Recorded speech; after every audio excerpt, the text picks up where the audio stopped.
Today, I'm going to talk about a phenomenon of human performance that is honestly been looking at this for 30 years since the first year I started a phone book company back in 1985. But especially in the last 5 years, having been working with teams all over the world, and us market authority trainers, we've probably seen 550 teams in the world in the last 6 years. And there's something about the way people work when they get together or the way they don't work that is astonishing. So this is what I'm going to talk about. But the first thing I want to do is just mention one thing. For those of you that maybe won't be here in the last minute of the conference on Thursday, we're interviewing this number of people in a 2-month period at this point. We're talking to literally, that's a stadium of 100,000 people. We're talking to this many consumers, catching most of them in the evening, talking about what it is they do when they go through the search for a local business. Are they going online? Are they going to print? So we've got a ton of information, especially with American consumers. And 10 years ago, standing here in 2005, none of us could have predicted the amazing way that print would stay in the game. If we would have talked about just the simple amount of raw traffic that has remained, that by itself would have been, none of us would have predicted this at all. And here is the migration from print into digital, and this is how print has hung on. Now this is 347,000 interviews. We have one of the largest research projects currently ongoing in the world.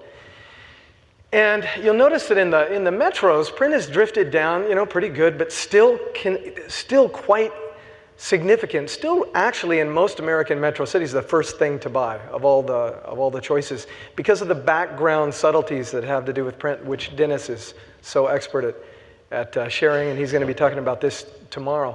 But look what's happened in the rurals. Most of the markets that you're operating in, look at the actual lack of migration that's happened there. So if you come on Thursday, we'll get into this, but I wanted to mention it right up front because this is actually just something to be really grateful for you publishers. This has kept you dealt into the game, and not just in the game, but you're the primary player in the game in most of your markets. Something to be grateful for. So, you're not directional media companies. You're not advertising companies. Not first and foremost. You're direct sales companies. And if this one thing could have been understood, especially in the large utility world, $100 million of revenue that was lost wouldn't have been lost, because decisions get made that are different when you're considering that we are first and foremost a direct sales company. So what can you do to most light a direct sales company on fire? In the year 2009, the worst performing market in the utility world maybe was Miami. A market where the virus, and this is a great word that was used up here, virus of misperception, the grand urban myth about the migration of print happening way before it actually has happened, was as bad as any market that you could see. The actual migration from print to digital was heavily underway in an interesting way, even for big American metros. And this thing was, the team, the loose group of associated individuals that were working in Miami, and there were about 45 of them, were just underperforming the rest of the United States for one of the big utility companies, but probably they ranked pretty low as teams go. Then comes in this guy named Mark Spiegelman. Just an absolute natural leader. And within 1 year, by mid-2010, this guy had transformed that team from the worst performing team into just about the top team. By mid-2011, they were the #1 team over at YP and still are. What did he do? He did something, he made moves that made no sense to make at all. Harris Rosen today talked about the senselessness of what really great leaders are doing in the world today. And by the standards that we mostly have over, that are hanging over from the 50s, this stuff makes no sense at all, but it's the smartest thing happening. What looks like unselfishness really is very self-serving in the long run, but you have to step through this veil. So Mark comes in and he transforms his team. And now if you go there, it's hard to believe what you see, and we'll talk about what he did. But what I want to do is talk about the phenomenon of what happens when people come together working. This is one of the great teams of 1980. Anybody recognize these guys? This was the absolute undefeatable hockey team from the Soviet Union. These guys had won 6 out of the last 7 Olympics. Not these very guys, but many of these guys were involved in the 3 previous Olympics. They'd been playing together for about 12 years. They had beat their opponents 174-44, the Soviet team, in those 6 wins. 12 years playing together. They had the best goaltender in the world. And they had recently played the NHL All-Star team, the professionals from America, and beat them 6-0. We placed on the field that year this team, a bunch of college guys, mostly from 2 separate teams, not even the All-Stars of the United States. Now, it was thought, these guys have been playing together for about 6 months. They were 21 years old on the average, the youngest team that had ever gone into the Olympics in hockey, and the youngest team playing in any sport in that Olympics in 1980. So the idea was that these guys would annihilate these guys. There was no way to do it. But of course, as most of us remember the story, that's not what happened. The Americans won. They won in a way that was called by Sports Illustrated the single greatest moment in sports in the 20th century. I don't know, raise your hand if you saw that game or if you can remember it. It inspires me even to think about it, and I've been rewatching it. They made a movie about it called The Miracle, and that's really what it was. Now, what happened with the American team that made it possible to beat those unbeatable Soviets, who on the ice, pound for pound, one-on-one, could have beat any member of that team, could have outdone any single member of the American team, and somehow the Americans won? How did it happen? It was because we had the absolute power, the critical mass of team, and these guys, quite honestly, the Soviets had gotten somewhat arrogant and complacent, and we were able to beat them.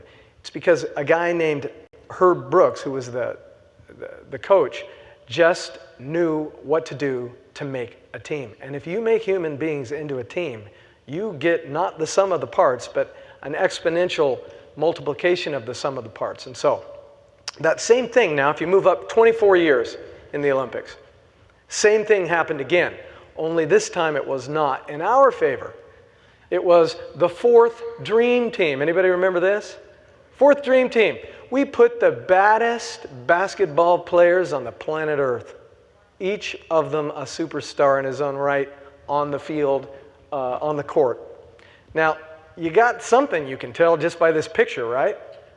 This looks like a bunch of superstars standing in rough proximity to each other.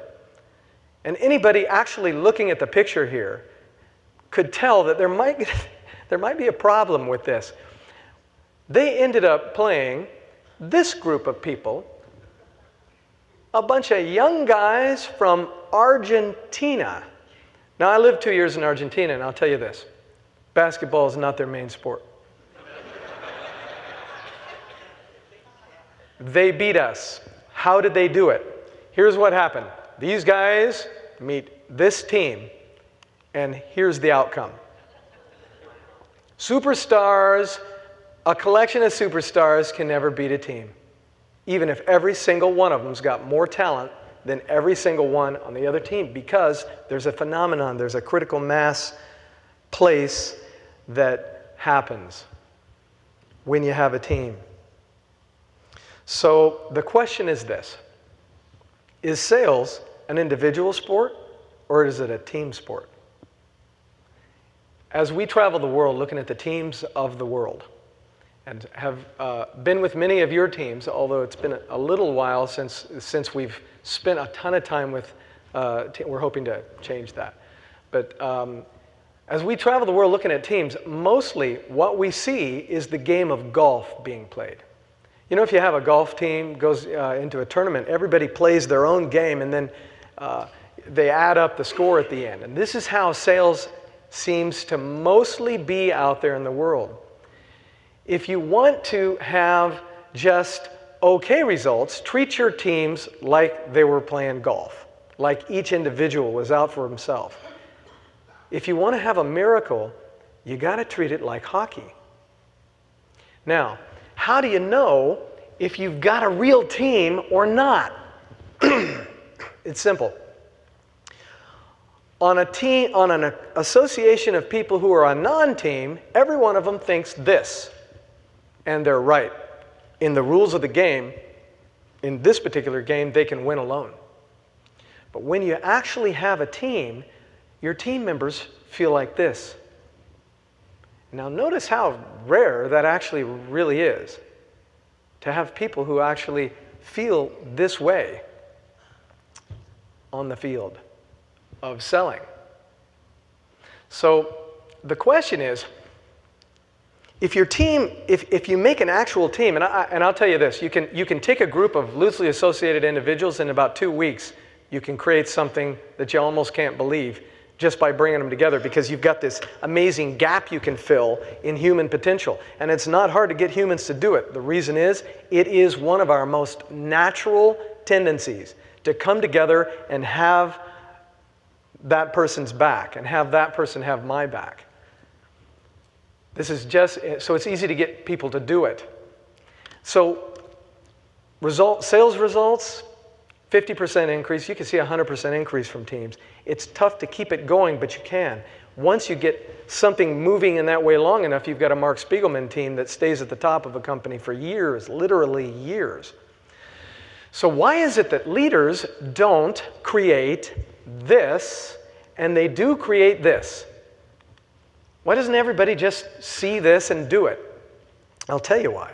In our experience, they don't know that they can. They simply haven't seen it. And they haven't seen how to do it, and they don't see how simple it is. So in human experience, it happens all the time that we're living at a very limited level of our own potential. I want to ask you a question. If a person is blind, does that mean they're handicapped completely? We have a cultural belief, a cultural norm that says if you're blind, there's just a long list of very important things that you can't do at all. That's it, you're done.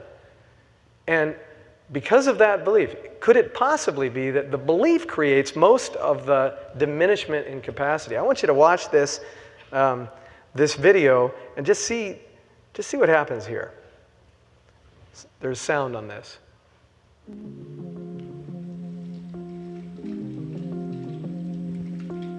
Ben Underwood is blind.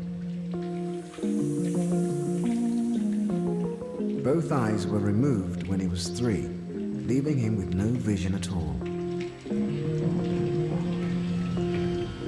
So how on earth does Ben do this? And this? And even this? I don't think I've ever come across somebody like Ben. He was quite unique. Ben lost his eyes to cancer, but unbelievably, he's taught himself to see with sound. If he chooses to go out there and ride that bicycle, let him ride the bicycle. It's got to be very smart. Somewhere in there, it's a little genius going on. I don't consider myself blind.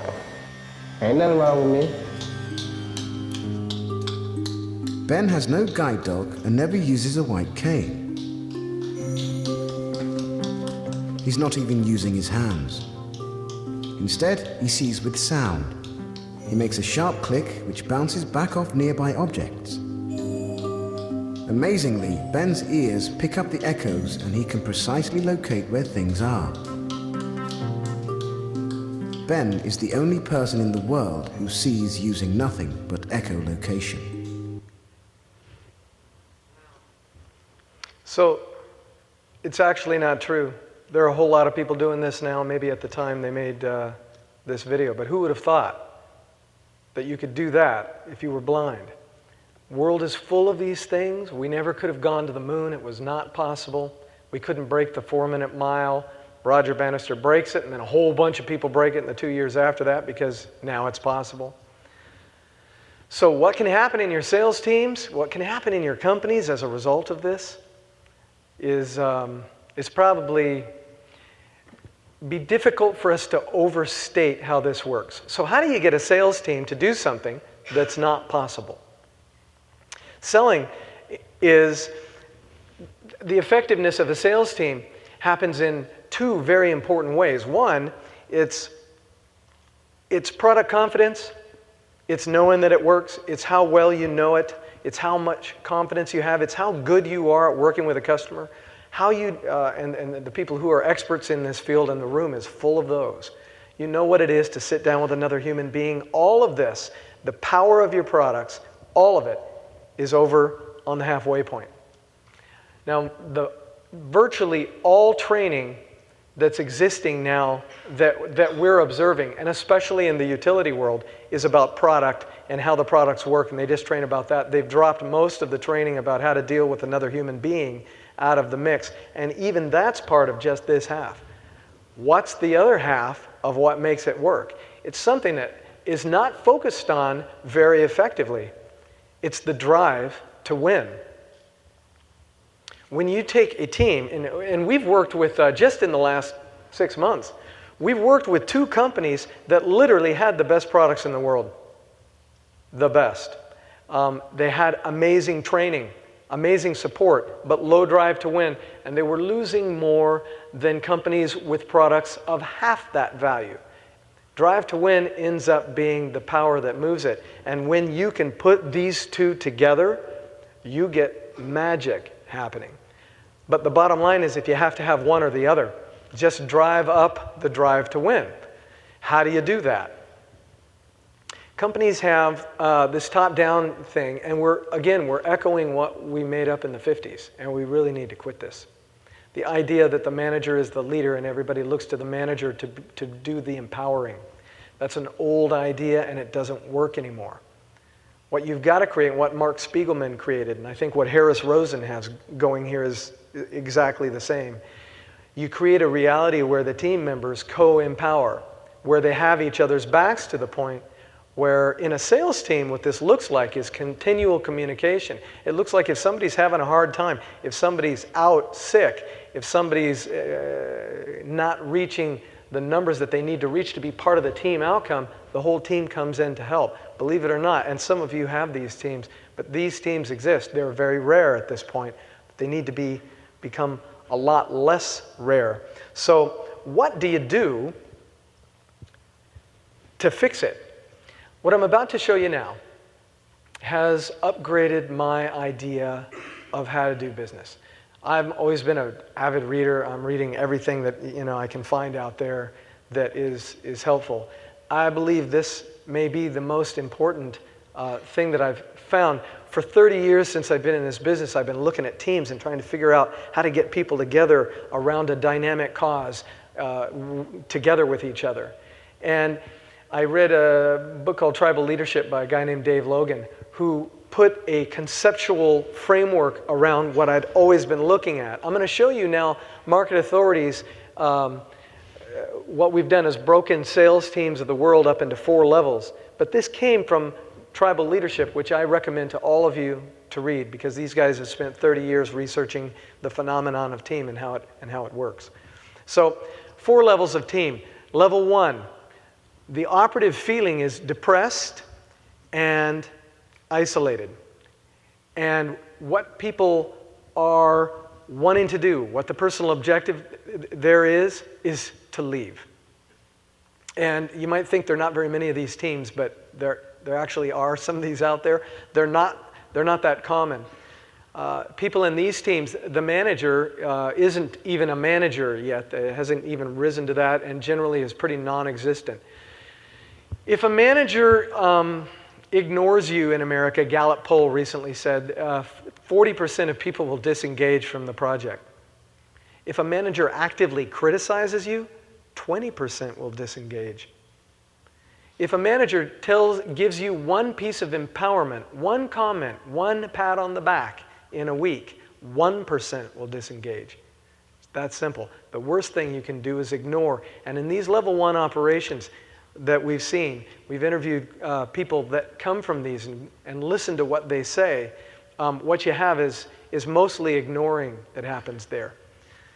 Level 2 is people that feel that there's hope there and they're working and they've got a loose organization where people are working in close quarters with each other. They're not a team yet, but things are happening. They're getting by, and the thing that they want to do is to keep their job, so they're doing what they can do. This is a level that's not inspiring and not interesting, but it's getting you by. In this level, 35% of the people plan to leave, but only 2% do. This is a whole lot of the sales teams of the world right here. Some level of mixture between 2 and 3. A level 3 team, if you could have one that's purely level 3, would be full of people who all feel hopeful and competitive with each other. The personal objective is, I win, man, and I can win, and I'm excited about winning. We see a lot of teams that have a whole bunch of level 3 and you always have some people who are operating on level 2 and some on level 3. You never get a pure team on either one of these usually, but if you can lean mostly into level 3, this is the start of power in your team. This is the start of that magical critical mass that happens when people begin to come together and it begins to, the excitement and the empowerment and the fun start to work naturally within the team and not just from the manager down. But this is still a team where the leader is very top down. And however, if you can make teams on level 3, you can really thrive in this world. And level 4 is a whole different thing. This is what I believe Harris Rosen has going here. This is what Mark Spiegelman has created. We've only seen 3 or 4 of these. I personally have, in my 30 years, as I reflect back, just rarely done it. Tried to create it myself. We have most of my team members with Market Authority. Well, a third of us are here, but these people, they're dear to me. These are the people that have my back and I have theirs. And we're doing our best to move into this 4th level. It's not easy, even when we're all about it, all of us. This is the operative feeling here is we win, and that's what's important. In these teams, if you go to Mark Spiegelman's team, and I imagine if you talk to somebody here that's working with Harris, you find that it's more important to them to be part of this organization and the organization to go forward than it is even their own advancement, which still matters, of course. But they've got something even more fun and compelling than that in the game. And when you can give people something even more compelling than their own advancement, you're giving them the greatest gift that you can give in a team environment. So the question is, how do you move up the line? Because what happens is you can't take people sitting at a level 2 and move them to a level 4, but you can move them into a level 3.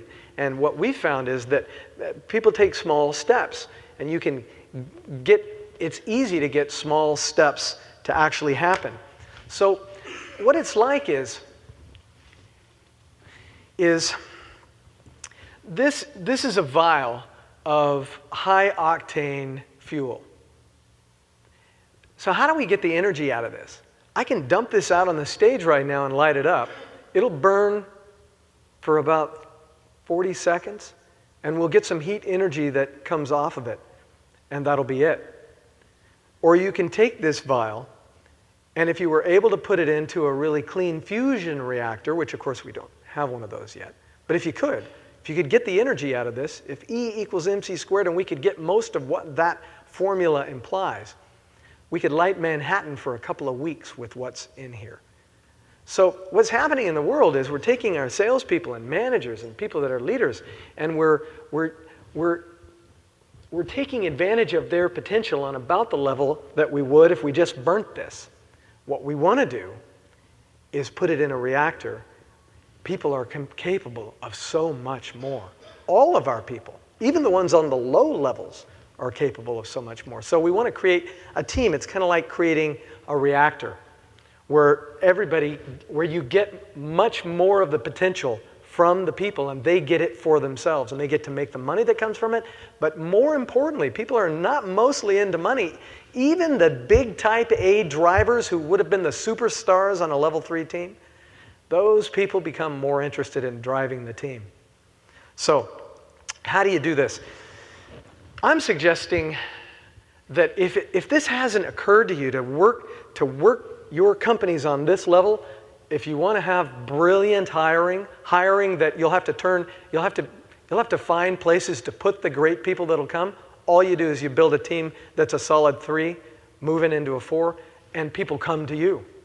I learned a long time ago that putting out the best products that I possibly could, that supporting them in a dynamic way, that running a company where we did the gold standard of service, and we had all sorts of crazy stuff we were doing back in my last company, Golden State Directories. I learned that all of that, mostly, in fact, I could have told you we're doing it all so we can attract and nurture and keep and inspire great people. That was what it was all for. And it became this, I sort of got close to this 4th level in my last one, just sort of by accident, and it became this attraction, and it was like a magnet for great people. And this is the answer to recruitment. Just get in and make it a place that everybody wants to be. So how do you move up the line? What we're going to do, obviously you can spend years working on this, and it's fun. So I'm suggesting you take this on as a hobby. How do I build great teams where everybody's just totally compelled? Because what will happen is that you'll have a blast doing it, and you'll also make a ton more money. But what I want to do today is just, there's like 3 quick shortcuts you can do. You can empower and then light up any team, take a couple of weeks. I'll tell you some stories about how things work here. 3 quick shortcuts, things you could do when you go home. Get them going. Here they are. Get the team buy-in. Your people don't understand well unless you're one of these brilliant people out here and you've got some of these teams going, and if you do, I hope you speak up during the little bit of time we have after. It's just amazing to have created this. But get the buy-in. You have to get them to see that working together as a team, that giving up some of their worship of their own performance relative to other people's in favor of a love of how the team's doing, they're going to be a lot more happy as a human being. Because honestly, the incredible satisfaction of running in a tight tribe, we've lost much of this. We have it in organizations, but the place where we really have tribe today, the possible place is a workplace. And so there's great gap in where we are, most of us, and what we can do. And the good news is that you can fill that gap. So you got to get the buy-in, create the structure of connection, and bonus brilliantly. The bonus structure. We'll talk about this. So the first thing is to get the buy-in. I think I came in 1992 and talked at ADP about a miracle that we had seen at Golden State Directories. I had 2 companies called Golden State in the middle of the 5 companies that I sold over the years. Anyway, we had the Folsom book. It was 22,000 copies, and we had 325,000 on it. It was in its 6th year. We had just sold an increase of 30%. And it was one of our 9 books, something like that. And it was sort of our flagship book. And at the time, in 1992, that was a lot of revenue to have on a book of that size. And so I had this wild idea because I had honestly read some Anthony Robbins, which I'd gone and walked on the fire. And I figured, we have to do something impossible. This will be fun. So we got together with the salespeople, and I said, look, we've just had this outrageous year where we brought the book up to 325,000. What do you think we can do now? And they talked with each other, and one after the other said, look, there's no way we're going to have a 30% anymore. Don't even start talking about that. That was not even, we created something you couldn't even do. We think we're probably just about at the ceiling. One guy did the math on the while we were sitting there, he was doing the math on the city. Hey, we're going to hit critical mass top at 400,000. We can't sell more than that. There's not enough businesses. And we'll have to wait for the area to grow. Folsom is now a really, really digital place. We have to wait for the area to grow before we can get any more revenue on this thing, and they all agreed. So they finally came to the conclusion that they could add 10,000 to the book, but just to keep that revenue would be a big thing. So we could come out with 335. And I said, all right, what about if we sold 500,000? And they looked at me and laughed. It was derision. Oh man, this is you again. We get really tired of this. And this is how they were talking to me. Seriously, we're getting tired of, this is dumb. Let's not make an outcome that's impossible. And I said, okay, well, play along with me. What if we all, on December 12th when the book closes, what if we were all going to die if we didn't have 500,000? Could we do it then? And they were quiet. And one of them said, well, if we were going to die, we could do it if we were going to die. And that honestly was a miracle in my own business experience, a miracle in that particular company. We all looked at each other and said, well, okay, if we were going to die, we could do it. And I said, look, so then it's not a question of whether you can or not. It's just a question of how bad we want to do it. So play along with me. Let's pretend we're going to die. What will we do in order to make sure we don't die? Let's make a list of just radical, crazy things we would do to make sure we got that 500,000. We put this list on the board. And at the time, the book was just a mediocre book, about mid-run with the books that were coming out at ADP. And you know, I'd enter my books, of course, but I never won anything. And I just didn't have that mentality. So the idea was, okay, if we're going to do this, we're going to have the best book in the world, period, that's ever come out of its category. And it's got to win #1 at ADP. So that got on the list. And a whole bunch of other things got on the list. And when the list was done, there were 16 things on there. Some of them were just crazy little things, you know. Every salesperson gets their own desk, which at the time we didn't have. So I agreed to all of them. Okay, we'll do it all. And they looked at it, and somebody said, well, if we do those things, we'll sell 500,000. And that was miracle #2. So then I added some icing to the cake. There was a huge bonus that came along with it because, hey, I was going to get all that extra revenue. I took a third of all of the extra profit that came from it, just a third, and gave it back to them in a bonus when they hit it. It was a no-loss proposition. We left the room slapping 5, literally. We knew we had already made it.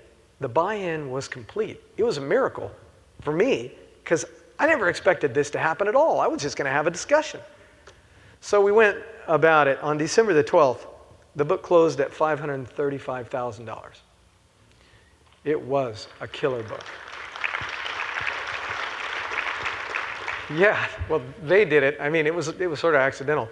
It was a killer book. I brought it in, won first place. Some of you were here then in 1992, right?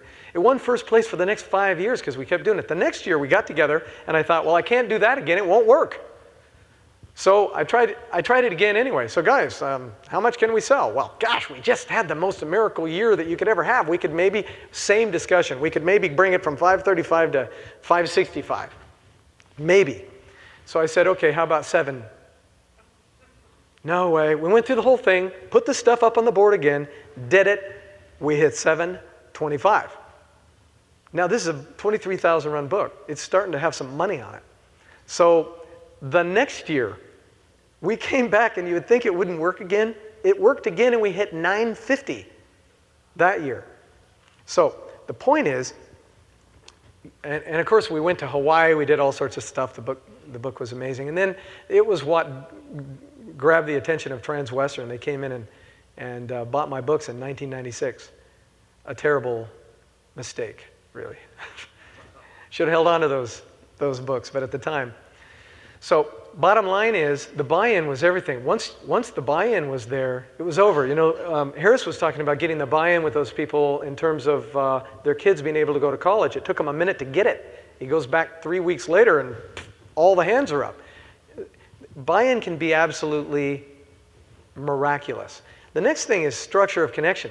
You'd be surprised how many people are working in absolute isolation out there. And here's the deal. You may have some superstars that are working in isolation. Do not let that happen.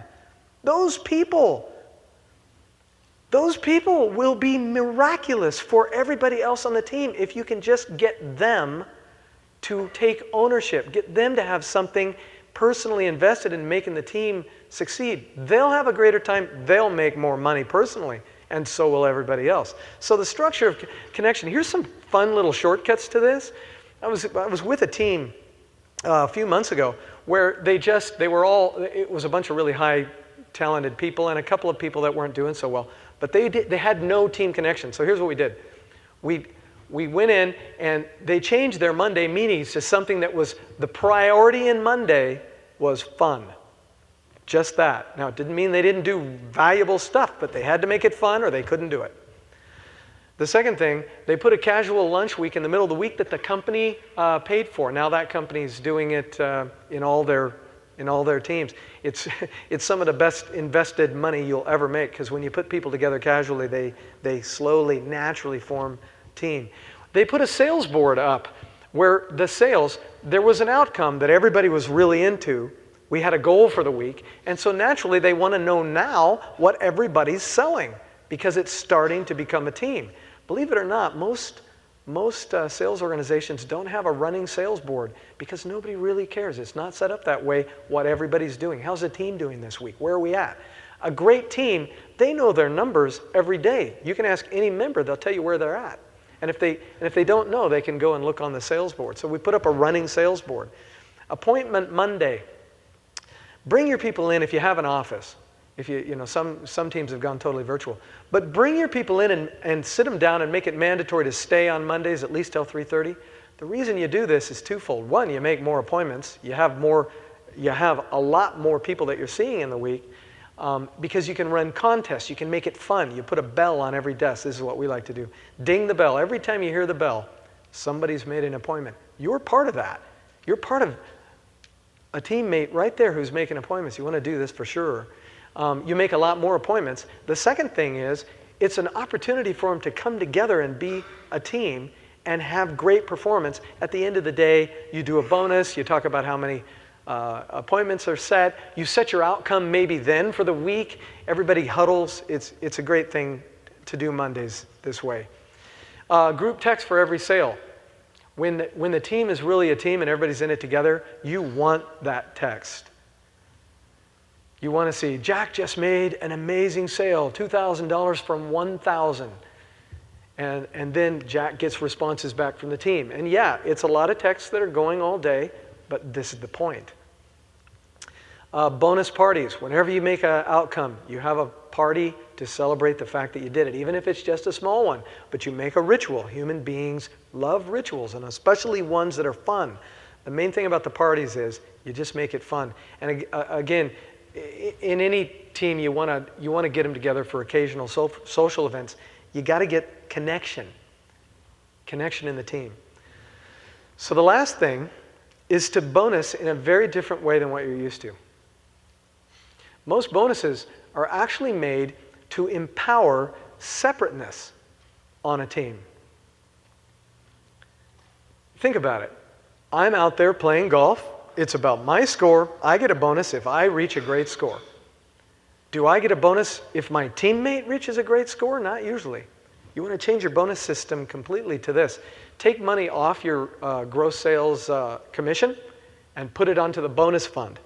At first, your reps won't like the idea, but later they'll love it because they're going to make a lot more money, because what you're going to do is use natural human inclinations, the fun of it, to cause them to reach down and increase their drive to win. And when they do that, they'll make a lot more money. So you want to get that bonus fund really fat because you take it off the percentage that you're paying out on the commissions. And then the bonuses get paid to the team, mostly. The team makes a bonus. Everybody splits the money in a different way. You can split it up in many ways that are just fun for the team. And the more fun you make it, the better it's going to work. So put these things in place, and then what you need to power it, what you need to light it up, is what James Collins calls in the book Good to Great. Anybody read that book? That's a great book. What he calls is, he had identified what companies do that are really succeeding out there that others weren't doing, and he had a list of these things. One of them was what he called BHAGs. Big, hairy, audacious goal. Now, this is a funny thing because it's like priming a pump. You actually prime the team with the very thing you want the team to produce. It turns out that you want them to produce an amazing sales week. Let's just say it's a week right now. You want them to produce an amazing sales week. So how you get them to excited to produce a sales week? Same way we did at Folsom. Just give them an amazing outcome that they can see the way that they can hit. And even if they can't see the way, it still works. Just you have to be careful how high you make it. So we were in one of the best companies that you can find in all of the world of directional media, Local Media 360, run by Brian and Warren and Kevin. These guys are producing products that, well, Brian won the Publisher of the Year, like what, 5 years in a row or something, Brian? I didn't see the books this year. Always sad when that happens. But bottom line is these guys are investing so much of their profit back to make books, print products, and digital products now that are just next to none. They also are highly trained. Their people are as well trained as any people I've seen, utility, independent from anywhere. And we were in St. George, and I watched literally a miracle take place. We all called it that at the time in St. George. They'd had a team that was they were stuck. They had been 10 weeks selling about 75, and they needed to jack that up considerably. And so what they did was they got the team together and they said, what do we got to do? What would we do if we just had to raise sales this week? How could we do it? And a whole bunch of ideas came from the team, but it wasn't the ideas. It was the discussion. The team came together in a way, and these were really amazing people, amazing leaders, great salespeople. They came together in this amazing way, and they set this outcome that was sky high. It was the highest week that they had ever had in the history of the book, something like in the 130s for a week. And I tell this story with Brian's permission. And so this was twice what they had been averaging. And they got the team together, and everybody put up what they thought they could do individually, and it didn't come to the outcome. So we all just said, we don't see it, but we're going to do it. We don't know how. We're going to put it out there. We're just going to let it happen somehow. So it was this week of fun, of texting, of watching the board, of getting together for lunch, of just having empowerment going back and forth from everybody. Everybody had a minimum number they had to hit to make their contribution. People were helping with those minimum numbers by the end of the week, but by Friday, everybody had gone past their number. At the end of that week, that book, they had hit nearly $200,000. It was, what? We all looked at it and we just couldn't even, it was hard to see how it happened. We couldn't quite put our finger on it. It's really hard to see how that happened. This is that 1980 Hockey's team. But these guys had created a miracle. So, for us anyway, it was a good one. So we applied that same thing, and they were really smart with how they did it. In the next week, they had the second highest week of all time in the book, 15 years or something that they've had that book. The second highest week, the next week, only next to the week of the first week. Now, a little more difficult to keep this running long term. It takes long term, you're not going to have weeks like this happening long term. But it's amazing what happens in an organization when the salespeople see that they can do something like that. So, get the buy-in, get them connected, be willing to put out a big bonus if the team hits a big number. Invest a whole lot of that extra money back into the team. Use it to prime the pump. You won't be sorry you did. This is a time to put out a big, hairy, audacious bonus to the team if they hit a big, hairy, audacious outcome, as James Collins says in Good to Great, in the best way maybe possible to say. So, again now, why would you want to do this? Number one, you make a lot more money. Number two, you have a lot more fun. And number three, you build an organization where people are just naturally attracted to be part of something like that. I'm going to be around. We're going to be around. Love to talk to anybody who has questions about, like, just what we've seen out there, what works, what doesn't. We didn't have a lot of time right now, so I wanted to just put it out very simply. But I hope you can all go and just make this your hobby and watch your companies get more dynamic and have more fun. And those of you who have cracked this code, be willing to share with everybody else how you did it, what you are doing. Because to the degree that we can have the critical mass in the reactor of team, this is going to be one of the things that puts us all back on a big growth phase.